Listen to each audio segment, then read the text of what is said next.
Welcome, chess aficionados. Today we're going to journey through the labyrinth of chess strategy, focusing on the Anderssen Defense of the Vienna Game. This classic opening, named after the legendary German chess master Adolf Anderssen, presents a blend of opportunities for tactical attacks and strategic positioning. As we go through each move, we'll unravel the intentions and possibilities it opens up, guiding you to a more nuanced understanding of this captivating game. 1. e4. e5. White takes control of the center right away with pawn to e4. In response, black plays pawn to e5, contesting the center immediately. 2. Knight c3, bishop c5. White develops the knight to c3, defending the e4 pawn and preparing for a potential pawn thrust to d4.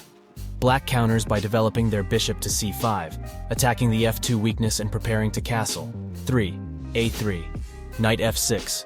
White moves pawn to a 3, a flexible move that prepares to expand on the queen side. Black develops knight to f6, applying pressure on the e4 pawn and preparing for kingside castle. 4. f4, f4.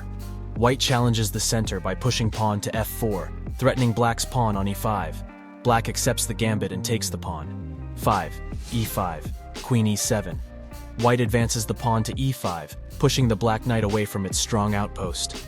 Black responds with queen to e7, preparing to castle queenside and keeping an eye on the advanced e5 pawn. 6. Queen e2, knight g8. To defend the e5 pawn and prepare for kingside castling, white moves queen to e2. Black retreats the knight to its initial position at g8, planning to reroute it to a better square. 7. Knight f3, knight c6. White develops the other knight to f3, aiming to reclaim the f4 pawn and bolstering their central control. In response, black develops their knight to c6, attacking the e5 pawn and adding more pressure on the center. 8. Knight d5, knight d4. White makes an aggressive move, placing the knight on d5 to attack the queen and apply more pressure on black's position. Black responds with knight takes on d4, sacrificing the queen for positional compensation and the initiative. In the Anderssen Defense of the Vienna Game, black seeks to disrupt white's control of the center and get ahead in development.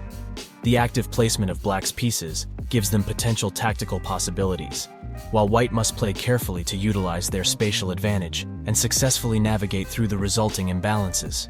Did you know? The Anderssen Defense is named after Adolf Anderssen, a German chess master and one of the dominant world players of his time. His contributions to chess strategy, especially to the development of the opening phase of the game, are immense, with the Anderssen Defense being a shining example. We hope this deep dive into the Anderssen Defense of the Vienna Game has offered you some fascinating insights and strategic considerations. Remember, understanding the philosophy behind each move can be as vital as knowing the move itself. Keep practicing, continue analyzing, and don't forget to enjoy the beauty of the game. Stay tuned for our next video, where we will unlock more secrets of this 64-square universe. Until then, checkmate.